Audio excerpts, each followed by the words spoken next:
Qué gusto saludarlos, bienvenidos al análisis de Viva la Noticia. ¿Cómo será esta nueva era educativa post pandemia? Todavía, por supuesto, reacomodándose algunos puntos importantes a la hora de definir cómo será este nuevo proceso de educación en los más pequeños de Guatemala. Es el tema que hoy abordamos en el análisis.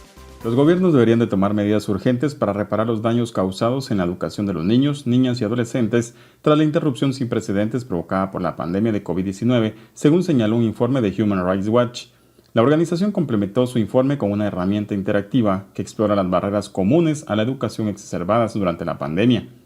En mayo del presente año, las escuelas en 26 países estaban cerradas y en 55 más estaban parcialmente abiertas. Se calcula que el 90% de los niños, niñas y adolescentes en edad escolar del mundo han visto interrumpida su educación por la pandemia según la UNESCO. ¿Cuáles son los retos de la nueva era educativa? Este es el tema que analizamos hoy en nuestra entrevista.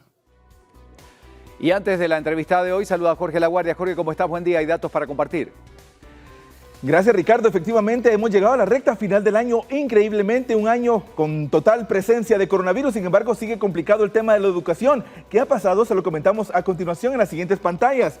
Los cierres de escuelas provocados por el coronavirus afectaron desproporcionadamente a los niños y a las niñas porque no todos tuvieron las oportunidades, las herramientas o el acceso necesario para seguir aprendiendo durante esta pandemia. Para millones de estudiantes, el cierre de escuelas no ha sido una interrupción temporal de su educación, sino un final abrupto de la misma. Hay que tomar en consideración que según Human Rights Watch, la educación debería estar en el centro de los planes de recuperación de todos los gobiernos para que la educación sea gratuita y accesible a todos los niños y niñas del mundo. Es preocupante lo que está ocurriendo entonces, algunos planes que sí lograron concretarse y otros definitivamente no. ¿Cómo se va a manejar? ¿Qué recomendaciones hay? Para eso siempre un experto, mi estimado Ricardo, así que yo regreso contigo al set central. Muchas gracias, Jorge. Saludo a Patricia Castro, directora educativa de la Asociación Compartir. Gracias por acompañarnos. Varias preguntas para hacerle esta mañana, sobre todo el impacto que ha tenido la pandemia, si lo analizamos desde el punto de vista estadístico y también psicológico en la educación. Cuando hablamos de pandemia, realmente hablamos de una transformación educativa. Creo que lo que ha impactado grandemente es cómo afrontar un nuevo presente para prepararnos a un futuro incierto. Nos hemos tenido que adaptar a una modalidad totalmente virtual y esto no solo significa a través de dispositivos digitales, sino a contar con metodologías, con programas y con sistemas que nos permitan seguir desarrollando esas competencias y esas habilidades en los niños. En nuestro caso, desde nuestra empresa educativa, lo que hemos hecho es llevar a los directores, a los docentes y padres de familia, pero sobre todo a nuestros alumnos, diferentes experiencias educativas que les permitan seguir teniendo ese desarrollo integral. La semana pasada, sin ir tan lejos, tuvimos nuestro segundo Congreso Internacional dirigido a directores, donde a través de compartir, llevamos a su casa a cada uno de estos expertos que nos hablaban de cuáles son las nuevas tendencias educativas, de cómo trabajar con la tecnología, lo importante que son el desarrollo de las competencias y las habilidades para la vida y sobre todo cómo cuidar de esa salud emocional en todos los miembros de la comunidad educativa. Así es que lo que hemos hecho es, en lugar de hacerlo de manera presencial, aprovecharnos de la virtualidad para seguir llevando ese tipo de formación a todos los que conforman nuestra comunidad educativa.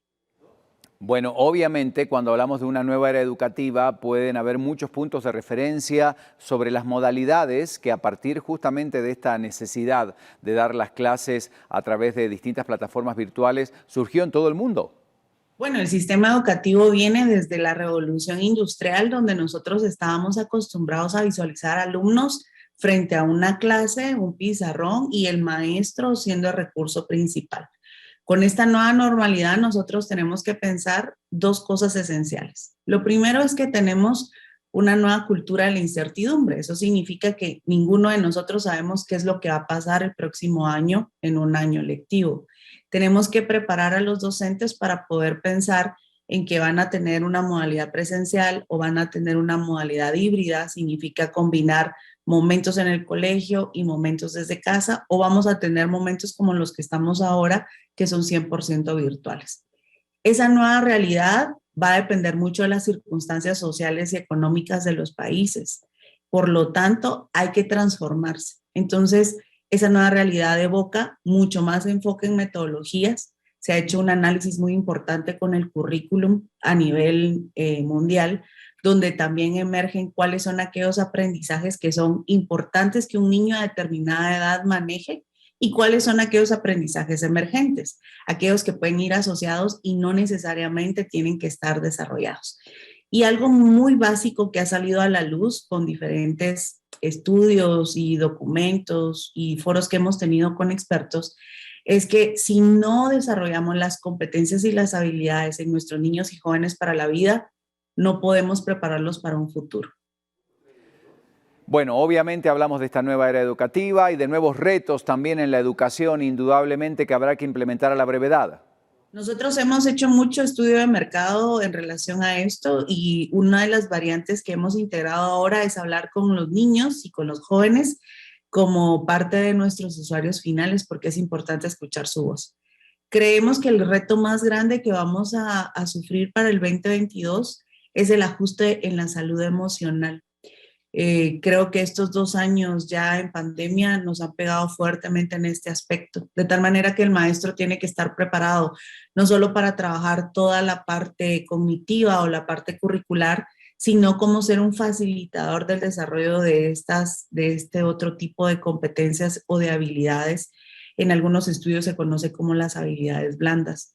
Tenemos el gran reto con los padres de familia también, que logremos entender que la nueva manera de enseñar es totalmente diferente a como nosotros aprendimos. Yo creo que ese es uno de los retos más grandes porque a la hora los padres de familia estar involucrados con los niños muchas veces se convierten como en otro alumno que cuestiona por qué les estamos enseñando de cierta manera.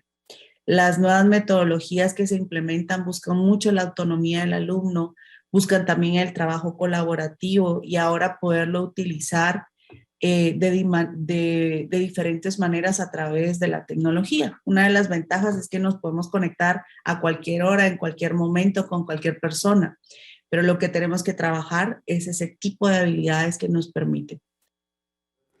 Bueno, le agradecemos muchísimo, Patricia, por habernos acompañado. Ella es directora educativa de la Asociación Compartir. Hablamos de la nueva era educativa.